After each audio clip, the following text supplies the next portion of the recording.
Tai Bam Bam Tuivasa, the man with the hands and the iron chin. If you thought he got his nickname from being a massive fan of the Flintstones, then you are sorely mistaken.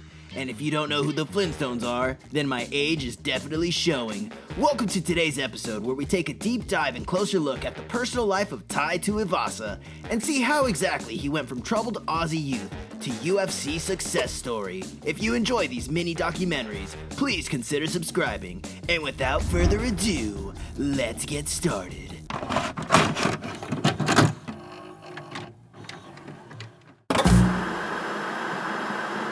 Tai Tuivasa was born March 16, 1993, in Sydney, Australia, to an Aussie family trying to create the Australian version of Cheaper by the Dozen. That's right, Tai has 11 siblings, which, including himself, is a family with 12 kids. Humble beginnings were where this story started, as Tai grew up in the Sydney suburbs of Mount Druitt, which is a lower socioeconomic region of Sydney with a high crime rate. Coupled with the fact that guns are outlawed in Australia, it's easy to see how fighting not only becomes a way to settle the score, but the only means one has to survive.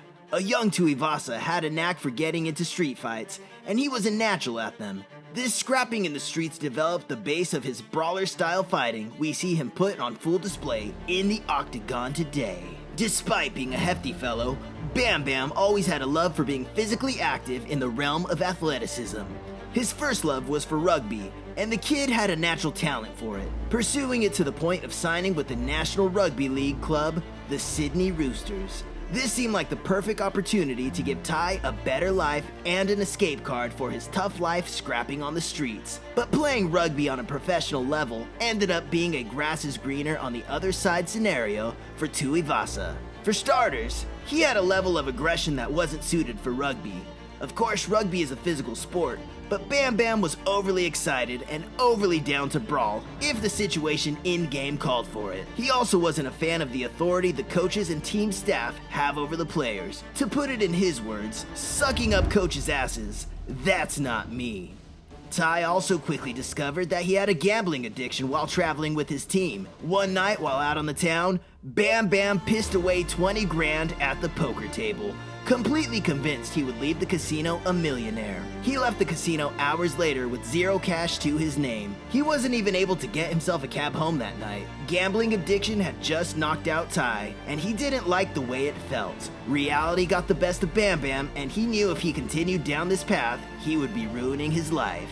Tuivasa would watch boxing and UFC matches with his close friends and family to pass the time while at home, and like the rest of us drunkenly do with our beer still in hand, would armchair coach how he could do the thing better than the fighters in the ring and octagon. The difference between us and Tai Tuivasa, though, is that the man can genuinely punch, and he was serious about punching his way straight into combat sports. Knowing he excelled at fighting and loved it since he was just a little tyke, the transition to combat sports seemed like a natural pivot for the 29-year-old Samoan. Bam Bam would go in to fight in 6 MMA bouts, all ending in KO TKOs in the first round, quickly becoming the heavyweight hyper sensation representing Australia and also capturing the attention of Dana White and the UFC in the process. As the story goes, he signed a contract with the UFC and made his debut at his home of Sydney in UFC Fight Night, Werdum vs. Tabura. Rashad Coulter fell victim to Tai's flying knee in the first round,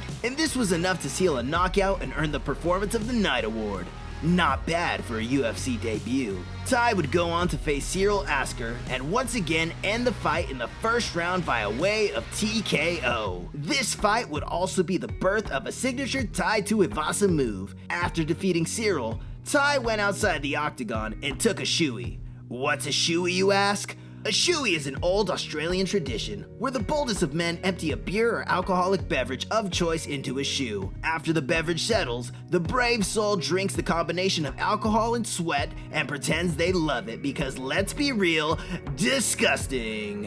A shoey is said to bring good fortune, is a fun party trick, and has also been used as a form of hazing. Tai has gained the nickname Shoeyvasa, as doing a shoey after a fight ending with a Bam Bam victory is very much on brand for this brash and fun fighter. His next bout was against Andrei Orlovsky, and the fight surprisingly went the distance. a first for Tuivasa, but enough was done to secure a victory via unanimous decision. Bam Bam was now 9-0 in his professional MMA career. But all good things must come to an end.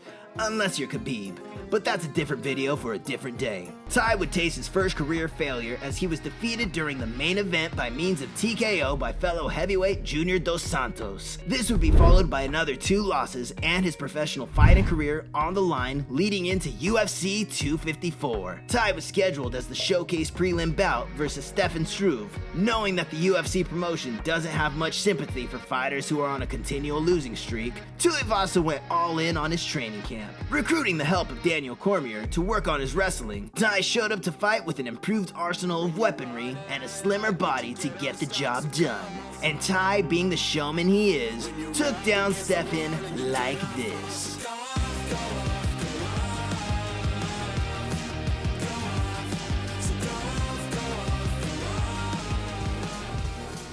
Tai had done it.